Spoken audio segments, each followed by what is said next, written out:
Welcome to Discover Bible Today. They weren't kings. For centuries, they've been remembered as royalty, crowned figures, bearing gifts, standing beside the birth of Jesus. It's an image almost everyone recognizes, but when we turn to Scripture, the story begins to look very different. In traditional nativity scenes, they're almost always shown the same way: 3 visitors, 3 gifts, 3 crowns.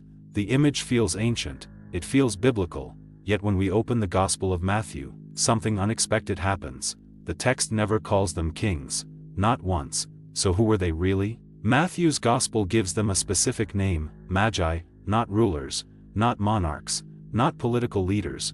The Magi were scholars of the ancient world, men trained in astronomy, ancient texts, and the interpretation of signs. They studied the heavens, believing the stars carried meaning, messages pointing beyond the earth itself. They came from the east, likely regions such as Persia or Babylon, places known for wisdom and learning.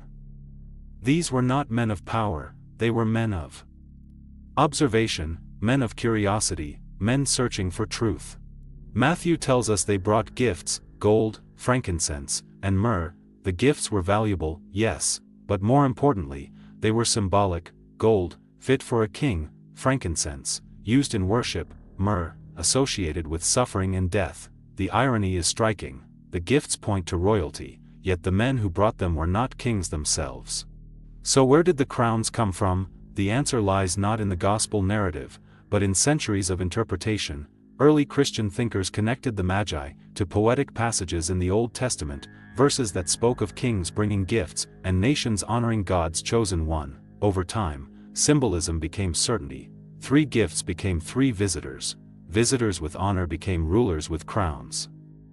Art reinforced the idea, hymns repeated it, tradition carried it forward, not because Scripture said it, but because the image made sense to people.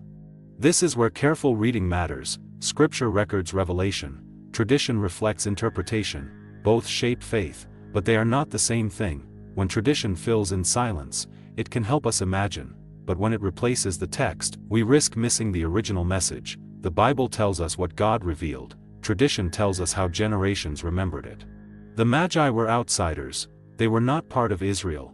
They were not religious leaders in Jerusalem. They held no authority in the story, yet they recognized something extraordinary. They followed a sign, they traveled far, and when they arrived, they bowed, not to a throne, but to a child. Their presence sends a quiet but powerful message. God's revelation was not limited by borders.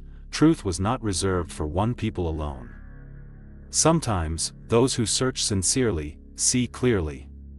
First, the story of the Magi is not about crowns, it's about seeking, it's about humility, it's about recognizing truth where we least expect it. When we separate Scripture from tradition, the story becomes even more powerful. If you enjoy exploring the Bible beyond what's commonly assumed, welcome to Discover Bible Today.